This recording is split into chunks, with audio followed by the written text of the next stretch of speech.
এতিয়া আমি কি কৰিম এতিয়া কি কৰিম এইটো পঢ়াৰ পিছত কি কৰিম আপোনালোকে ক'ব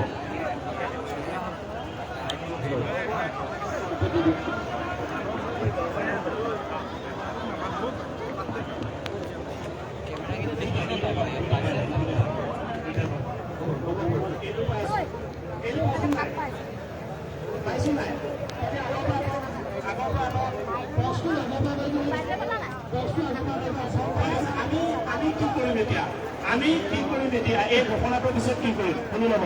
ঠিক আছে জুবিনৰ কথা কেশৱ মহন্ত আৰু ৰমেশ পেগুৱে প্ৰেছ মিট দি পেলাই কৈছে এইখিনি কথা অসমৰ দুজন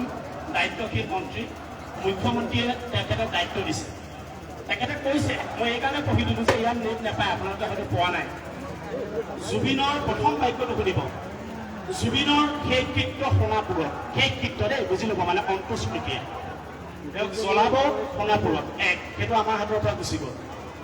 দুইলৈ আহিছোঁ দুই দিচাং ৰিজৰ্টৰ সমীপৰ হাতীপুৰা টিলাত হ'ব সমাধিস্থল সেইটো গুচি গ'ল আমাৰ পৰা শুনি ল'ব কোনো উত্তেজিত নহ'ব কি কৰিম আমি প্লেনিং কৰিম এতিয়া জগতীয়া মানুহ ইমান ঢিলা মানুহ নহয় 3 নম্বৰটো হৈছে যে সমাধিস্থলো গ'ল অন্ত্যেষ্টিক্ৰিয়াও গ'ল দুইটা গুচি গ'ল আমাক একো নিদিলে ৰৈ ল'ব ইয়াত এটা বাক্য আছে ডাঙৰ বাক্য আছে লগত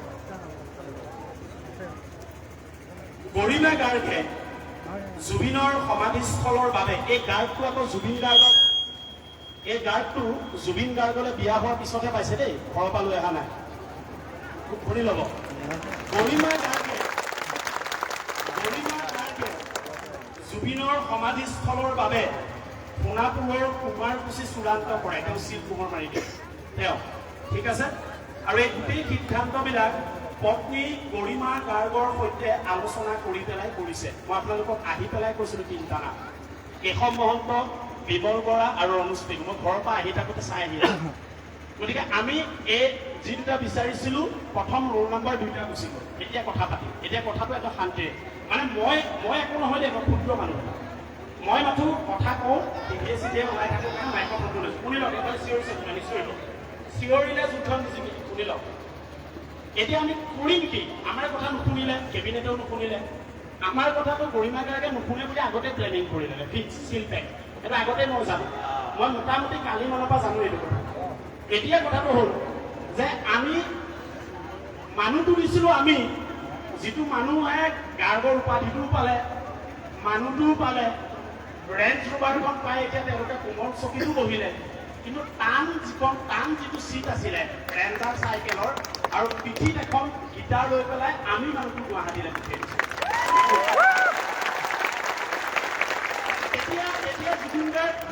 তেতিয়া জুবিন গাৰ্গ নীলু চক্ৰৱৰ্তীয়ে যোৰহাটৰ ৰেডিঅ' চেণ্টাৰত তেওঁ ডাইৰেক্টৰ থাকোঁতে তেওঁ গান গাবলৈ মাতি নি জুবিন গাৰ্গক জুবিন গাৰ্গ বনাইছিল ঠিক আছে মানুহটো গ'ল গৈ গুৱাহাটী পালে তাৰপিছত কোনোবা মানুহ বছৰ জীৱনৰ আধা মানত বিয়া হৈ উপাধিও লৈ ল'লে তেওঁ গাৰ্গ লৈ ল'লে উপাধি লৈ ল'লে আৰু আজি তেওঁ থাপা মাৰিব পৰা হৈ গ'ল থাপা মাৰিছে যে তেওঁ সিদ্ধান্ত ল'ব যে সোণাপুৰত জুবিন গাৰ্গ থাকিব তেওঁ থাপা মাৰিব পৰা হৈ গ'ল তেওঁ লৈ ল'ব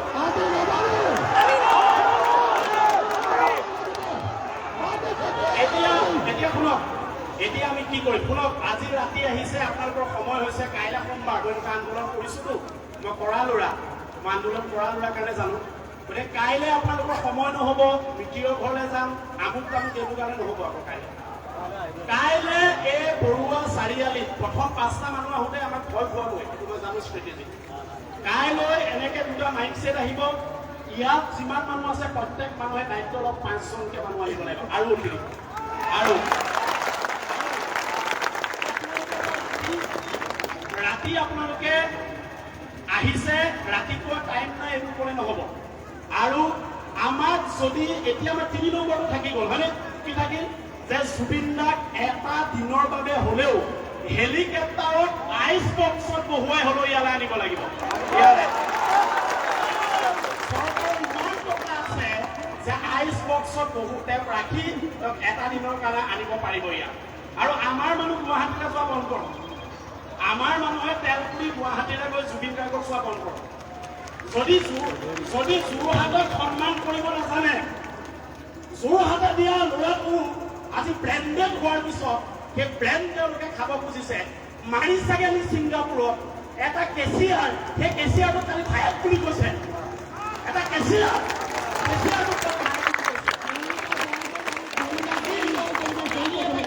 পইচা হোৱা কেচিয়াৰ আৰু ব্যৱহাৰ আমি ইয়াত দেখি গৈছো যোৰহাটত। মানুহ চাপিবলৈ নিদিয়ে। সেই কেচিয়াৰক ভায়েক বুলি ক'লে আমি মানি নলওঁ। কোনোবাই কেচিয়াৰ ময়ো কৰিব পাৰোঁ। কেচিয়াৰক ভায়েক বুলি ক'লে মানি নলওঁ। আমি কাইলৈ আমাক যদি আজি ৰাতিৰ ভিতৰত এদিনৰ কাৰণে জুবিন গাৰ্গৰ শেষ চাবৰ বাবে আমাক নিদিয়ে, তেতিয়াহ'লে একদম চিধা চিধি কথা, কাইলৈকে তেওঁ তাত থাকিব গধূলিলৈকে। চৰকাৰে কৈছে পৰহিলে আমাক ইয়াত দিব লাগিব। যদি নিদিয়ে মঙলবাৰে যোৰহাট আৰু উজনি অসম বন্ধ।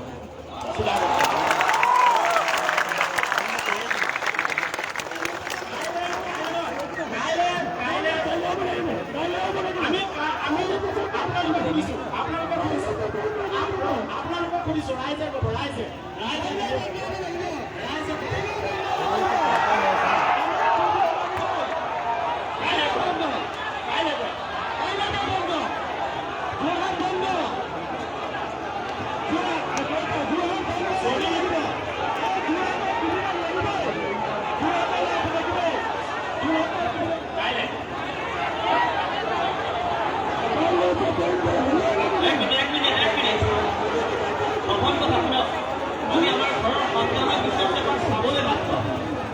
ঠিক আছে, আমি মানি লৈছোঁ। কলিমা শইকীয়া গাঁৱৰ এটা সিদ্ধান্ত মানি লওঁ। তেওঁ সত্তাৰ বেলেগভাৱে গুণাগুণ কৰি নহয় মানি লৈছোঁ। তাৰ আগত এবাৰ চাবলৈ দিব লাগিব। আৰু যদিহে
জুবিন গাৰ্গে এক কৰি গৈছে। ইয়াত আমি জাতি ধৰ্ম নিৰ্বিশেষে